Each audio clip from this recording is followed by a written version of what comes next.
What up, everybody? Johnny Ward here with another episode of the Nerdyverse of Madness. This is a quick one I'm throwing together. I had an interview that I did that I don't know. There's some technical issues, and the other half of the interview just sounded like they were underwater. So I'm going to do a quick one inspired by a post I received about two of my favorite things, Star Wars and horror. Let's get into it.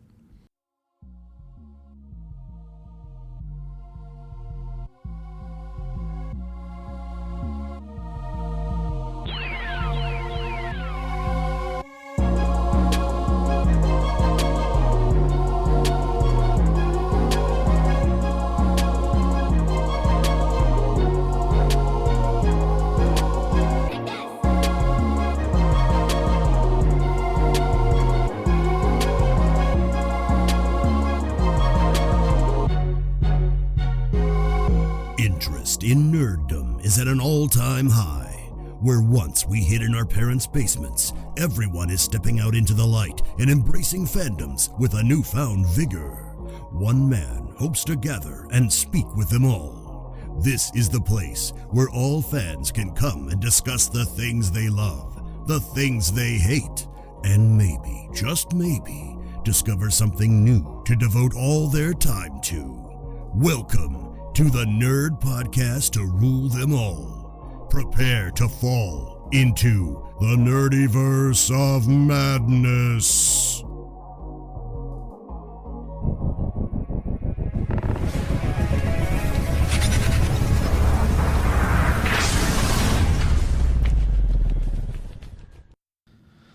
Hey everybody, as I said, this one is going to be about Star Wars and horror.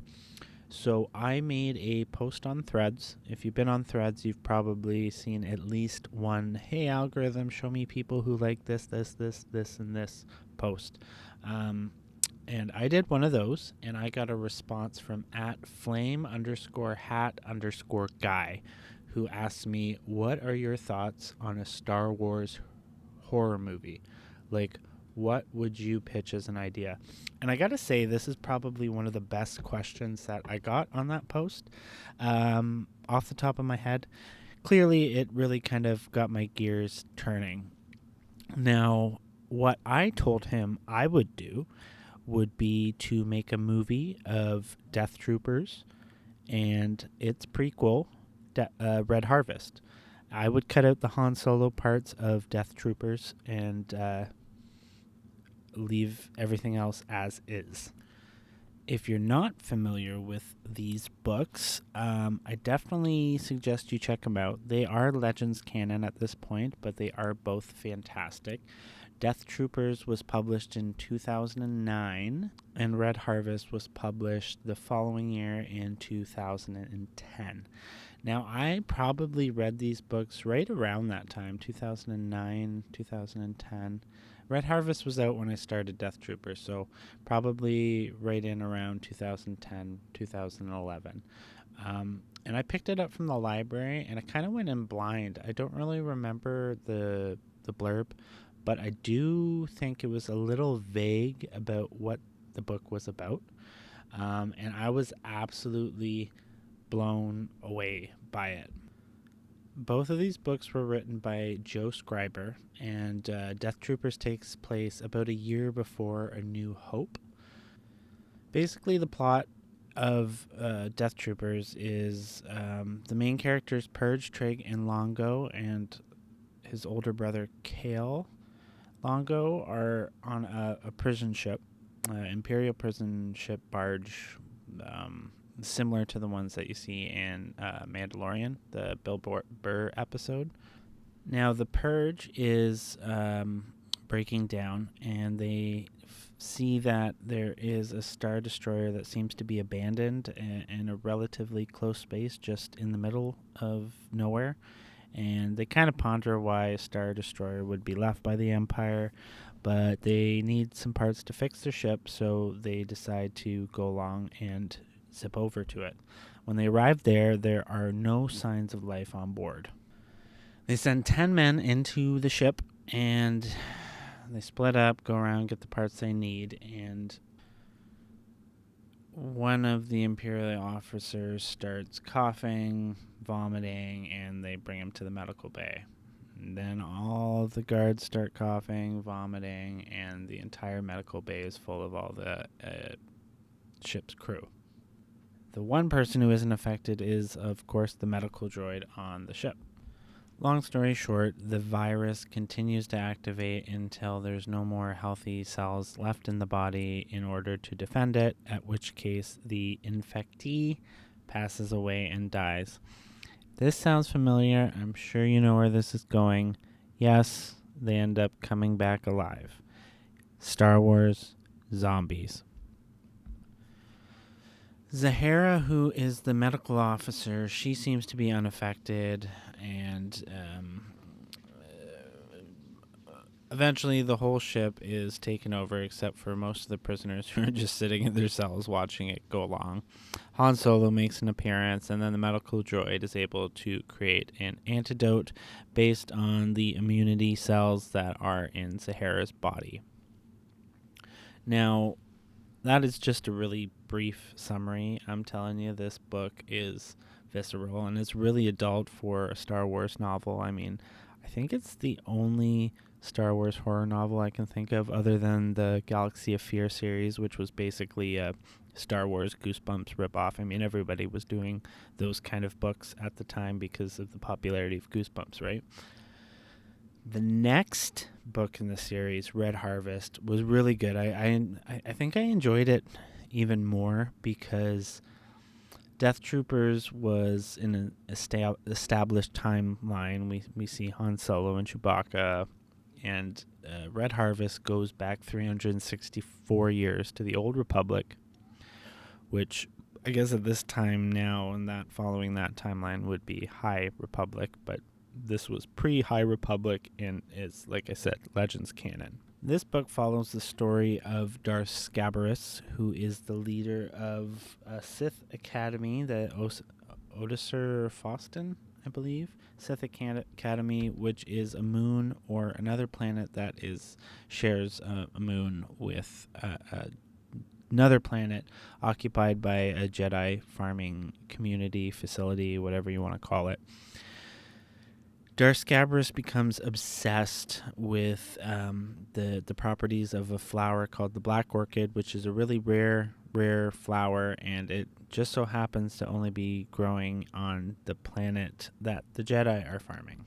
Scabarus hires a bounty hunter to go onto the planet, retrieve the flower, and he comes back with a Sith apprentice who defected or something along those lines. I might be messing that up. But the bounty hunter dies, and then he comes back to life, guess what? As a zombie. And in true zombie fashion, the infection ends up spreading across the entire Sith Academy overnight, including Darth Scabarus himself. There is one particular scene that I always remember. It is the most badass thing. I screamed on my couch when I was reading it, involving a particular alien that anyone familiar with the franchise would know that gets infected with the virus. I'm not going to ruin it for you because I want you all to read it, and it is really, really worth it. Eventually, it spreads across. Everyone dies except for one survivor, a Jedi who ends up leaving to go back to Coruscant and continue her studies or something along those lines. And I believe in the epilogue, they actually kind of touch and connect it, or rather Joe Scriber connects it back to Death Troopers and explains how Darth Sidious found these old Sith studies of Darth Scabarus, and that is what led to the experimentation that led to the events in Death Troopers. And I think it's pretty down pat. I mean, it's something Darth Sidious would do, and I mean, what else can I say? Now, the reason this is really exciting and that I want to use it is because zombies are canon in Star Wars now after Ahsoka. I do think that technically they were made canon by the Galaxy of Heroes mobile game, but after Ahsoka, Dark Side Magic, zombies coming back, let's make it a thing. Let's make it a movie. It's totally plausible. And I do think that with Marvel now having Deadpool in the franchise and they're going to be doing rated R movies, this might give Disney a little nudge to see that, hey, R rated content could work. And I'm so for R rated Star Wars horror in particular. Now, since I got that post and I said that to him, he was really excited to kind of hear about it. He wasn't aware of it. I told him about the books. I told him how it's now canon. So he's going to check that out. But I've been kind of thinking about it ever since, and I did come up with a couple more ideas. First of all, a slasher flick. I think you could have a bunch of teen Jedi apprentices, set it in the High Republic, even set it in any era, on a ship breaks down, they can't go, and then you have a Sith Lord or a Sith assassin just kind of picking them off one by one. I mean, slashers are a pretty cut and dry format, but I think it could be done well. Plus, it's original. It's in the Star Wars world. I think it would be super successful. Second, I had an idea that's inspired by Clone Wars episode Victory and Death. That there's 2 episodes in that story arc, maybe even 3. But Victory and Death is the last one. We see Chewbacca. Basically, Trandoshans, which is the species that, if you don't know, of Bosk the Bounty Hunter, the lizard that you see in Empire Strikes Back. And they have a centuries-long feud with the Wookiees of Kashyyyk. And what the Trandoshans do is they kidnap Wookiees and put them on this forest moon planet and hunt them. Now, in this episode, they're transporting a particular Wookiee, Chewbacca, to the planet. I forget how Ahsoka and the younglings get on board, but they end up being hunted by the Trandoshans. And I mean, again, very used horror format, but I think that it would be fantastic. You could do it with anything, any kind of creatures or aliens, but it works well with the Trandoshans. You could have a nice revenge plot line, which always works well with horror, but that was an idea I had as well. And I mean, there's 1,000,001 creature feature ideas you could do with Star Wars horror. You could have a Thing-inspired Hoth base with a Wampa, that same Wampa from Empire even, killing people. Or, I mean, a Zelo Beast episode. So many options. Well, anyways, I'm sure I could expand on that more, but like I said, this is a quick little one I'm throwing together. And I have an induction date for the new baby, April 8th, so you're probably only going to get one more of these before a quick little break, probably 2 or 3 weeks. I'm going to be at home and then working from home for a few weeks, so I'm going to try and do a few more of these and kind of get ahead of the game. Let me know what you think of the format, and I would love to hear if you have any other ideas for Star Wars horror. Let me know. Oh, before I go, I actually just thought of a haunted object, like a mask or a helmet or a dagger, like in Rise of Skywalker, imbued with dark side magic that kind of takes over the user. That could also go towards the slasher movie. It doesn't have to be a Sith picking off Jedi. I just figure it's kind of more of a tribute to the fandom. Anyways, that's kind of all I got this week. Like I said, let me know. Give me a follow. Give this a subscription. It helps me with the visibility. I really, really love doing this, even if I'm only saying it to my buddy Jaden Turner, who is starting his book, or sorry, not his book blog, his board game blog, Without Controllers. Go follow him on Instagram and Facebook. He has not yet made a post, which kind of pisses me off, but he is working on it, and I know if I get on his ass, he just needs to do it. Like, he's waiting to get his logo, all of that. Shut up and just do it. Make a post. Make a single post. Hey, what's your favorite board games? I would love for him to tell me all about Star Wars board games. There's one, I don't even remember. I don't listen to him when he talks. I'm kidding. But he told me about a Star Wars one that he thought me and the kid would like. So let me know what you think about Star Wars horror. Always reach out to me at the Nerdyverse of Madness on Instagram. You can, that's my email at Gmail. You can find me on Twitch, and YouTube, Mastodon. I've been super active on Threads right now.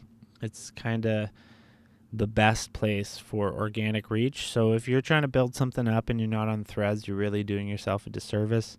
Threads is been really good. And I've met, it's not even about reach. I've met a lot of really cool people on there, had some really cool conversations. I mean, that one comment inspired this whole episode, and I've been thinking about it all week. I'm glad I kind of had the opportunity to throw a quick little episode together. Anyways, that's all I got for this week. Thank you so much for listening. Till next time, peace. That is all for today, but what kind of discussions will the one and only Johnny Ward get himself into next time? Will he discover a new collection to spend all his money on, or something to read for the next year and get depressed when it's done? Find out next time on the Nerdyverse of Madness.